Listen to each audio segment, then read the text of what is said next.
Hello and welcome back.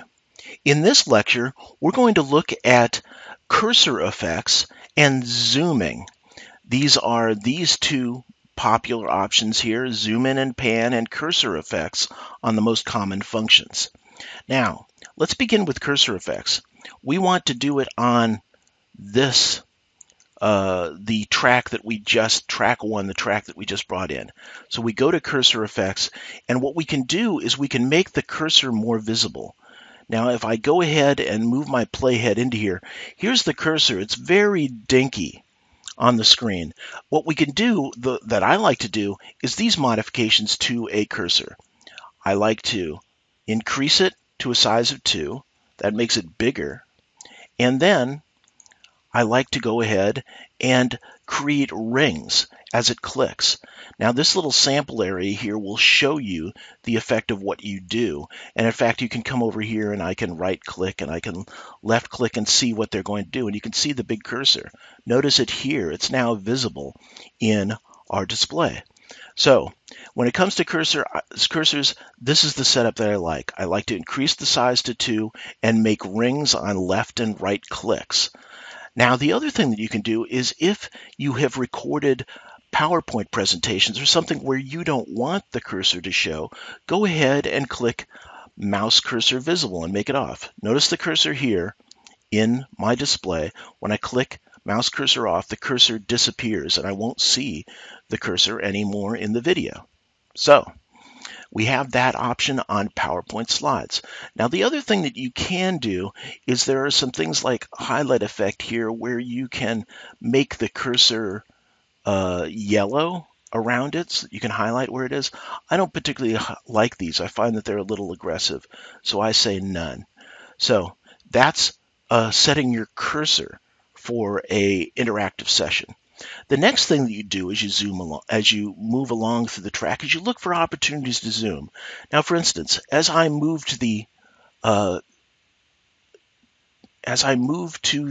menus here, notice the cursor moved to the upper left-hand corner. It's dealing with the File menu. One of the things that I might want to do to make things more visible, especially if people are watching the video on cell phones, is zoom in to the upper left-hand corner.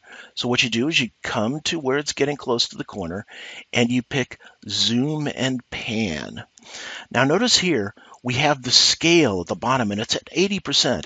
80% is what shows you the entire screen. Okay, going to 100% is pretty much the max, at least that I can do. I guess you can type bigger than 100%, but I like to zoom to 100%, and then you can drag this square right here, shows you what's visible, and in the display area, you're going to see the display area move around as you drag this square. I can move it to the upper left-hand corner. Now, the little yellow lines say that finally here it turned yellow on the left because my visibility box has just reached the left-hand side of the screen, and it turns yellow again when you hit the top. So if I want it in the upper left-hand corner of the screen, I move the visibility box until the left and the top lines become yellow. And here you can see I'm zoomed in. Now we go back a little bit and watch it zoom. Notice it puts a little marker here in your track to show you that zooming is going on.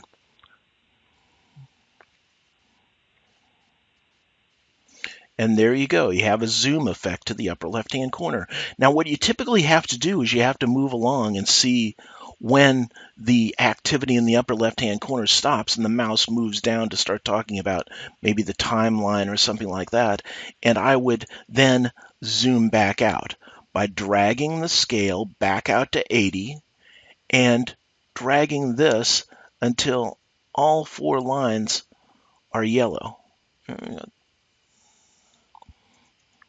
Let's get this exactly on 80. Now I can make, please, there we go. The top and the bottom, or the left and the right are yellow. There's the top and the bottom. There we go. So now we got it centered on the screen. And you'll notice that produces another zoom effect. This one's zooming out to